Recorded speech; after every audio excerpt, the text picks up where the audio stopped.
Hi, I'm Mark Curtis. I lead sustainability and thought leadership for Accenture Song, and I'm co-author of the Accenture Life Trends report for 2025, which we're going to delve into a bit now. So what do we do in Trends?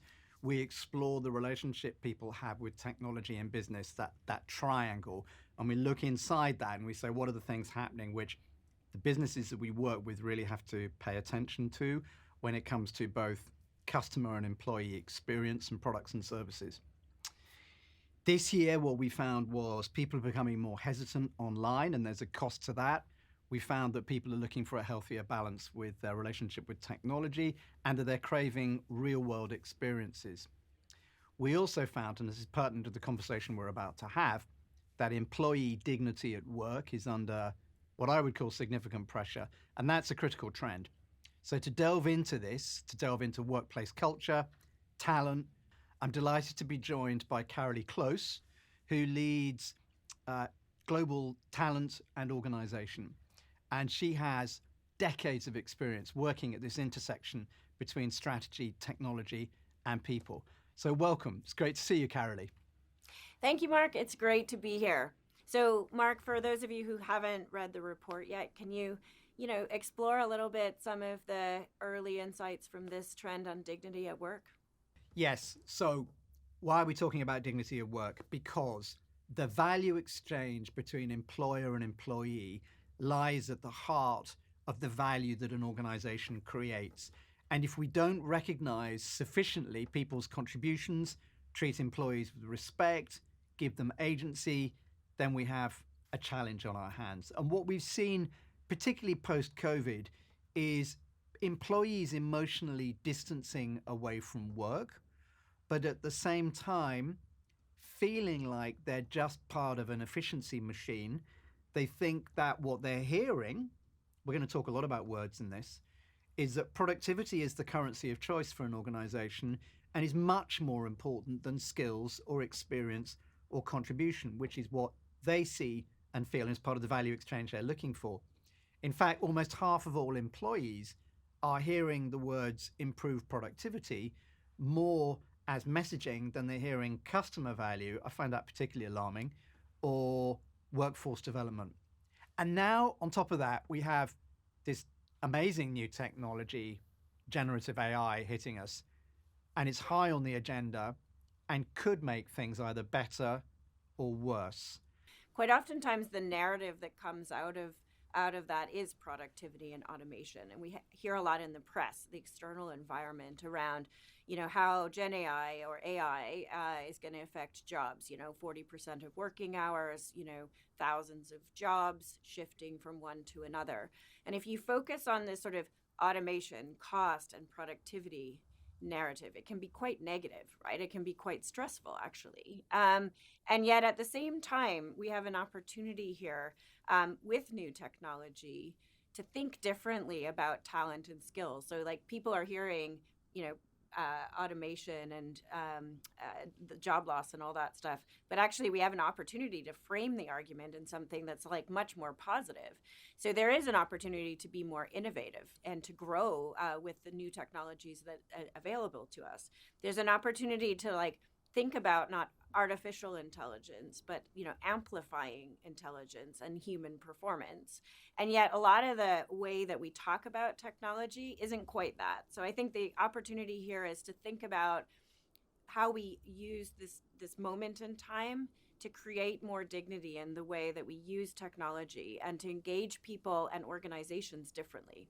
I hear quite a lot of pushback from clients, and we've already been discussing this trend a fair amount with clients, including CHROs, but wider teams as well.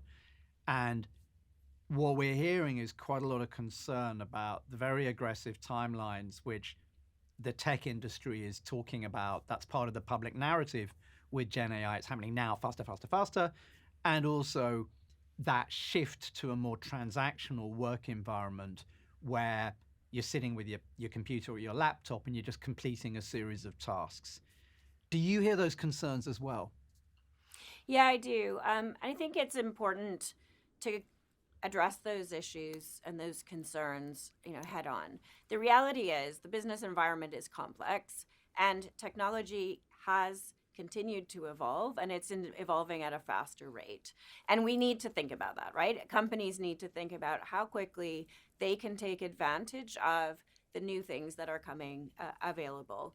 But I think the interesting thing now is to think about, how do we use this moment in time and technology to amplify intelligence, to improve the way that we work, to increase engagement, and to address some of the challenges. And in some ways, I think it's an opportunity to work again, really thinking about human experience and the way that we define jobs in the future right now, as we have this opportunity to use technology, to define that in a way that is much more human and much more focused on how we create much more productive and healthy work environments.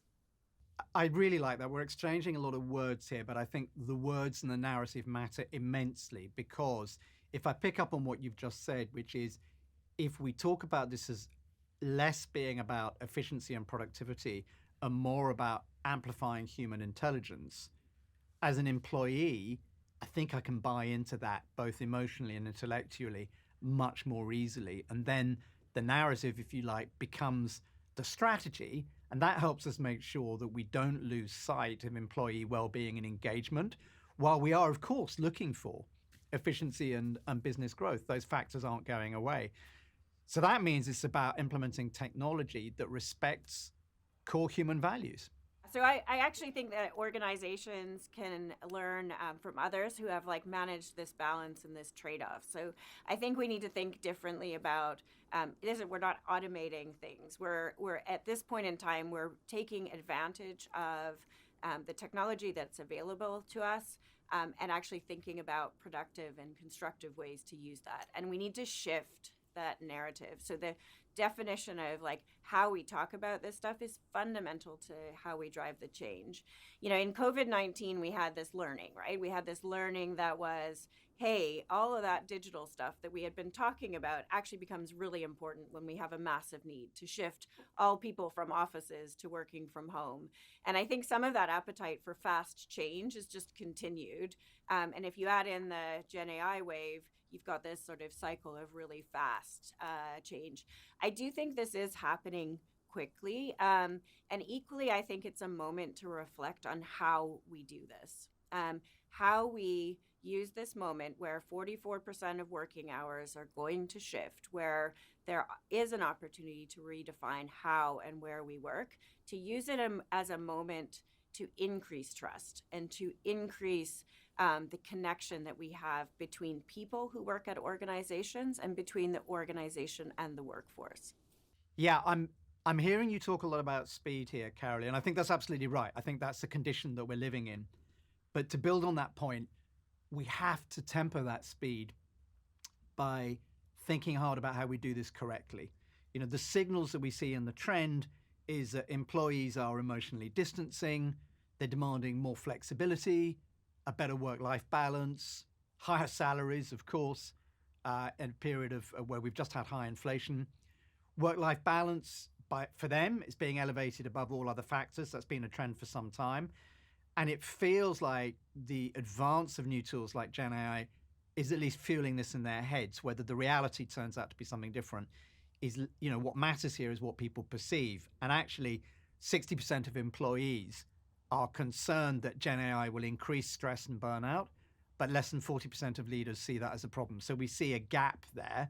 And then we have the technostress. And technostress is, more and more and more new things to learn, sometimes often with legacy systems still running at the same time. So you're having to balance a lot of different systems inside the firm. The technology load keeps growing for employees.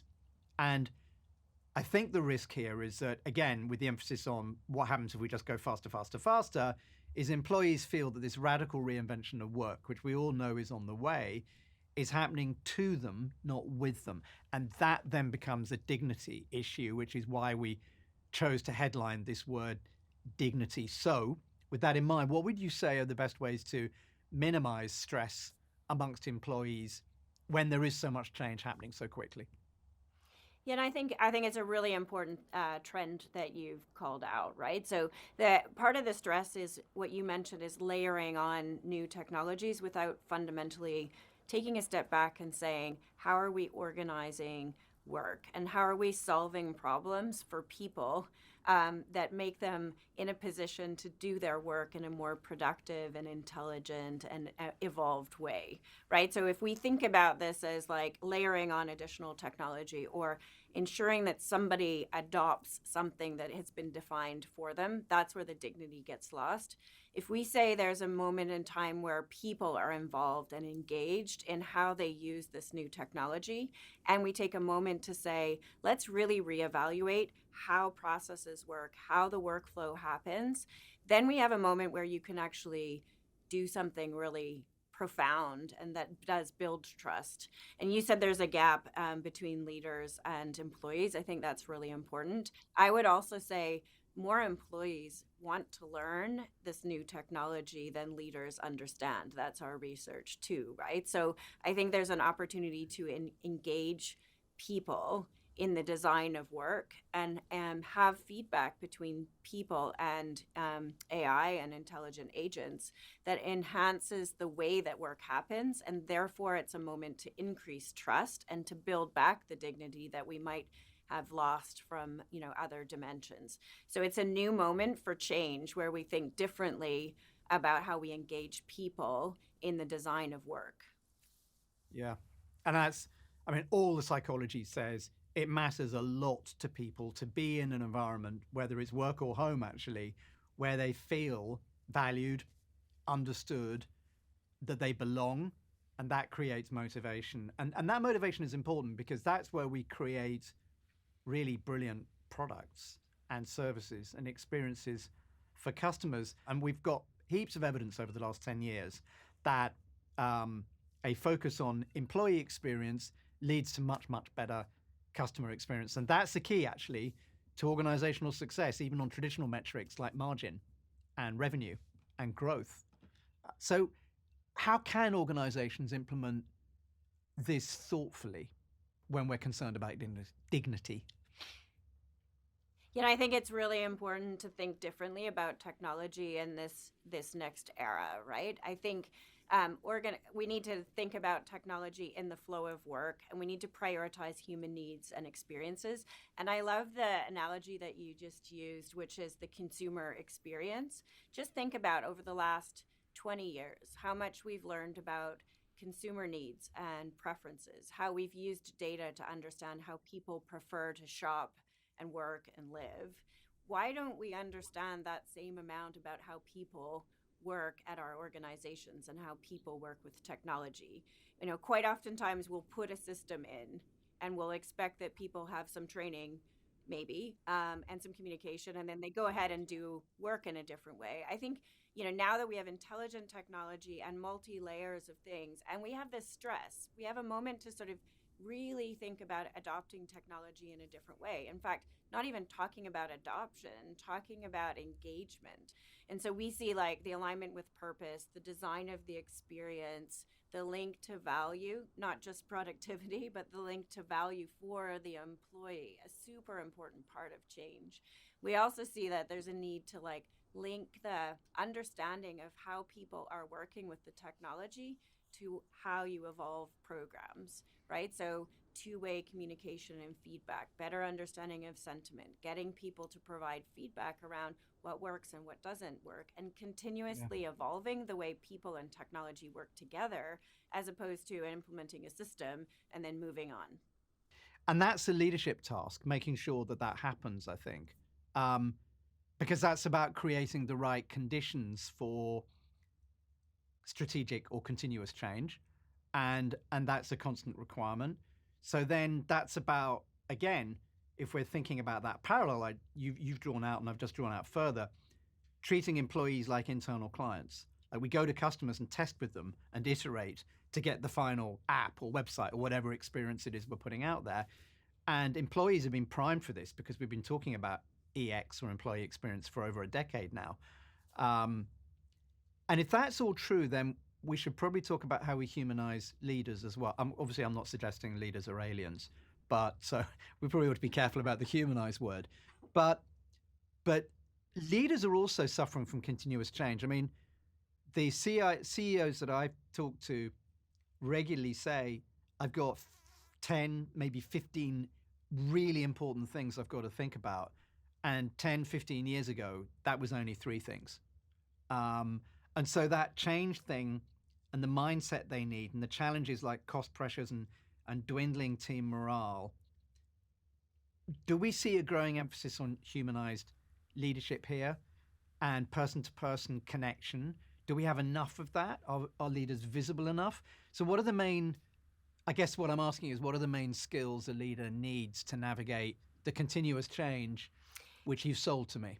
The leadership question is a really interesting one because I think that a classic change management, if you think about how people have grown up as leaders, there hasn't been as much focus on, well, what are the disciplines of change, right? And actually, when I look at the Gen AI work that we're doing around the world, it's really exciting in terms of the degree of magnitude of impact and the positive dimensions that I talked about. And yet, when we look at leader skills and abilities when it comes to change, to handle something with a big magnitude and something that's continuous, we often find leaders actually are not feeling comfortable with what is involved with the change, right? So I think in some ways it's like, well, leaders as architects of change, developing the disciplines of leaders. So great leaders actually have a mandate to change and they have a set of disciplines. I think we need to evolve some of those disciplines. So what are the skills? I think it's like setting the context for teams to be able to perform. So a change delta. Like, what is the ambition? How does it link to purpose? Being inclusive and the principles of inclusive leadership, I think, are really important as you're working with cross-functional change and you're working with things that might be feeling threatening to people. You need to show teams that you're curious, that you're learning this technology, you're experimenting, you're open to acknowledging what things actually work and which things actually don't work and where your own learning curve is. You need to be courageous to act in a way that's bold enough to get some impact from this stuff, and you need to connect with people in very different ways. And it's that human connection, human fluency, human understanding that I think is really important. So courage and curiosity and connection are, I think, important skills. They're important for all leaders anyway, but in an era of continuous change, I think really reflecting on those disciplines is really important. So what other qualities do you think are essential, Mark? I think, and this is probably linked to, it is definitely linked to vulnerability. I think the vulnerability word has been a little overused over the last few years, but it doesn't make it less important. So maybe another word you could use would be self-reflection. The degree to which leaders are prepared to say, how do I feel about this? Where am I right now? And then actually are prepared to tell the people they work with that's the case. Because I think I've seen again and again people resonate with leaders who are honest and self-reflective and reveal maybe not all of it, but because we all have, what somebody once called the dark tea time of the soul every now and then. But, to reveal some of that, I think is super important. I'm going to suggest that actually a lot of what we've been talking about here today, Karalee, is trust. And I think that's critical. Trust is such a core human value, especially at a time of rapid and continuous change that you've talked about, because it builds strong relationships. It helps us navigate uncertainty with other people. And trust, therefore, just has to be a priority for business. So this has been a wonderful conversation. I've loved it. Thank you. And there's a lot to think about for the year ahead. Any final thoughts? Yeah, I guess I love the principle of trust. I think we're at a time where, actually, you mentioned it earlier, engagement levels are at an all-time low. I think this is a moment where we have the opportunity to build trust and create trust in the way that we think about technology and human together in the workplace. I think old school change management is gone, right? It is not about one-time events and communication and training and something that comes to top down. This is about a mindset and a competency around continuous change. And it's a bit of an art, but it's actually a science. I think people can actually get much better at it. Leaders can get better at it, and organizations can get better at it. And I think those that find ways to foster a culture of two-way communication, building trust, more human connection are going to be the leaders of the future. They're going to be the ones that embrace the technology that's available to them. And it's fine. Technology is exciting, but it's not the only thing. They're going to create the skills and the passion and the creativity in their workplace that's going to make amazing things to happen. And that's the thing to think about, is to think about, yes, trust, but also like the human connection that creates the advantage from the technology, and that how you create a culture of like continuous experimentation, development of skills, and a growth mindset. That's what's exciting about this next era. This next era will lay down how companies work in the future, and we will, those that are going to be great at it are going to be the ones that unlock this culture and mindset and build trust and conviction, in their employees and in their teams. So just to remind everyone, great employee experience drives great customer experience, and that's a commercial differentiator. So this matters. Thank you, Karalee. Thank you, Mark. For everyone else, to know more about the dignity of work and the other trends we see affecting organizations in 2025, check out our full Accenture Life Trends. Thank you.